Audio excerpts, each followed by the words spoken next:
SNS상에 나타난 여론 흐름 정리합니다. 스토리닷의 유승찬 대표 안녕하세요. 예, 안녕하세요. 네, 지난 한 주 소셜미디어 언급량 어떤 인물 어떤 화제가 상위 순위에 올랐습니까? 네, 오늘은 6위부터 좀 살펴보려고 하는데요. 예.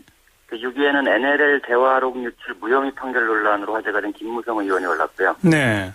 5위에는 김기춘 비서실장입니다. 문창극 총리 지명자가 이 박정희 재단 초대 이사로 선임됐을 때 그 김기춘 비서실장이 당시 이사장이었다는 사실이 널리 퍼졌고요. 그렇죠. 네네. 그리고 4위는 이병기 국정원장 내정자가 이제 97년 북풍 그리고 차떼기 등이 이제 알려지면서 혹자들은 이제 문창국 후보 지명을 철회하지 않는 것이 이병기 내정자를 보호하기 위한 것 아니냐 이런 여론도 확산되고 있습니다. 예. 그리고 상위엔 그 꼭꼭 숨어 있는 그 유병원 청해진 해운 실소유주가 올랐고요. 아하. 네, 2위엔 박근혜 대통령, 1위는 예상하신 대로 이제 문창국 총리 지명자가 올랐는데요. 네.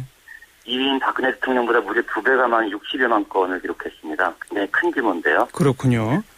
이를 안대희 총리 후보자 때와 비교해보면 약 5배에 달하는 언급량입니다. 그러니까 네네. 하루 언급량 기준으로 봐도 안대희 후보 하루 언급량 최고가 그 후보직을 사퇴하던 5월 28일 날 3만 건이었는데 그 문창국 그 지명자는 지난 10일 하루에만 15만 건까지 언급량이 치솟았습니다. 그 문창국 후보 관련 연관어는 어떤 것들이 있습니까? 일단 여러 가지 부정어도 압도적인데요. 오늘 여의도 연구소 조사에서도 71%가 부적하고 의견을 보였다고 하지 않았습니까? 예. 진보 보수를 떠나 지금 총리 후보자의 국가관과 역사관에 큰 우려를 표시하고 있다. 이렇게 해석할 수 있을 것 같습니다. 네.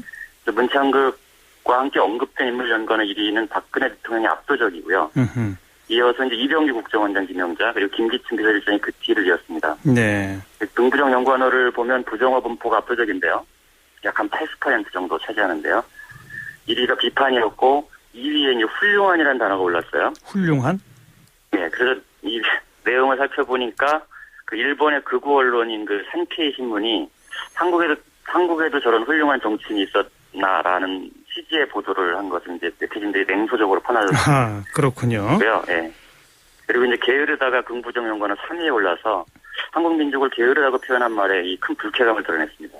예. 그리고 긍부정 연관의 4위는 그 4.3을 이제 묘사한 폭동이 올랐고요. 그래서 전체적으로 보면 예상했던 대로 부정어가 압도적이었습니다. 지난 10일 날 총리 후보를 지명했으니까 지금 일주일이 지났는데 일주일 사이에 여론 흐름에 어떤 변화가 있습니까? 일단 교회 강연 동영상이 퍼진 12일 15만 건을 정점을 찍은 이제 10만 건 내외의 강한 그 버즈량을 이어가고 있는데요. 예.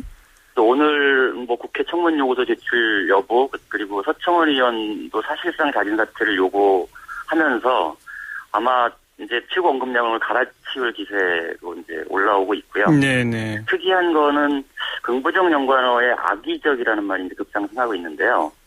내용을 보니 이제 KBS가 악의적으로 편집해서 문창극 강연 내용을 왜곡했다는 내용이었는데, 아하. 이 내용을 주로 퍼나르는 사용자들은 이른바 이제 들어보셨을 텐데 계란 없는 그 계란 프로필 사진들 있지 않습니까? 예. 지난 대선 때도 이제 문제가 됐었지, 이것이. 네. 그래서 이 문창극 그 후보자를 옹호하는 이 계란 프로필들이 청문 요구서 제출을 앞두고 급속히 늘어나고 있는 점. 그래서 이게 일종의 어떤 여론전을 펼치고 있는 것이 아닌가. 이런 의혹이 들지 않은 그런 대목입니다. 예. 근데 안대희 전 후보자보다 무려 5배다. 네. 버티기 아무래도 개인의 어떤 도덕적인 문제와 이 문창국 후보 같은 경우는 국가관 역사관 자체가 지금 문제가 된 거 아니겠습니까? 종류가 다르죠. 예. 네네. 버티기 어려울 것 같군요. 자, 내일이 러시아와의 그 첫 경기 월드컵 관련된 언급은 4년 전 월드컵하고 또 지난 일주일 전하고 비교해보면 어떻습니까? 월드컵하고 축구를 키워드로 한번 최근 일주일간을 좀 봤는데요. 약 한 24만 6천 건 정도 검색됐습니다. 문창극 언급량이 어떤 절반 수준이라고 보이는데요. 일주일 전에 한 8만 건에 비해서는 약 3배 가까이 늘어난 숫자이긴 한데 2010년 남아공 월드컵 그 같은 기간하고 지금 비교를 해보면 당시엔 트위터 집계가 안 됐고 블로그만 집계가 됐었거든요. 2010년에 블로그 분석 한 5만 3천 건인데 올해 한 2만 5천 건으로 그 절반 정도 언급에 그치고 있다. 그래서 월드컵에 대한 관심이 아무래도 세월호 참사 여파로 좀 조용하게 치러지고 있는 것이 아닌가 이렇게 그렇죠. 생각할 수 있을 것 같고요. 예.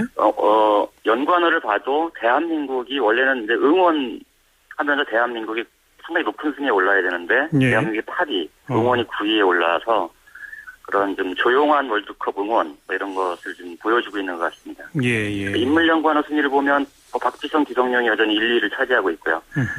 근데 특이한 건 여기에도 3위에 박근혜 대통령이 올랐어요. 그래요? 이거는 이제 방송통신위원회가 월드컵 중계 방송이 중단되면 뭐 행정 제재를 하겠다는 내용의 공문을 방송사에 보냈다는 사실이 알려지면서 좀 파문을 일으켰는데요. 예. 아무튼 이 축구에도 어떤 정치가 개입하는 듯한 뭐 이런 좀 씁쓸함을 알겠습니다. 남기고 있습니다. 자, 시사잡기가 주목한 오늘의 키워드는 뭘 뽑으셨습니까? 월드컵 축구 해설입니다. 아무래도 해설, 예. 축구 중계를 맛깔나게 볼 수 있는 게 이제 해설자의 역량이라고 볼 수 있는데요. 이번에 방송 3사가 스타 해설자들을 많이 영입했지 않았습니까? 그렇죠. 그래서 아까도 말씀드렸지만 가장 인기 있는 축구 스타는 박지성인데 박지성 선수는 뭐 해설을 본격적으로 하는 건 아니고요. 예. 월드컵에 출전한 홍명보 감독이나 기성용, 손흥민보다도 이 박지성 선수 언급량이 더 많습니다. 해설자들을 좀 보면 해설자 언급량 순위를 좀 살펴봤더니 1위는 2위와 약 한 3배 차이로 이영표 KBS 해설위원이 차지했습니다. 쪽집게 예언한다는 거 말이죠. 예, 이영표 의원이라는 말이 빠르게 퍼지고 있고 특히 이제 뭐 이번에 내일 아침에 한국이 러시아를 이기면 16강에 진출한다고 예언을 해서 예. 내일 러시아전을 더 이제 주목하게 했는데요. 그 뒤로는 이제 안정환 요즘에 어록을 남기고 있다고 그러죠. 안정환 해설위원이 차지했고요. 그 뒤로 차두리, 차범근, 송종국 그리고 전문 해설자인 박문성, 서용태 해설위원이 그 뒤를 이었습니다. 네.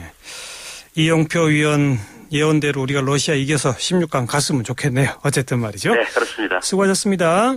네, 고맙습니다. 소셜미디어 뉴스 스토리닷의 유승찬 대표였습니다.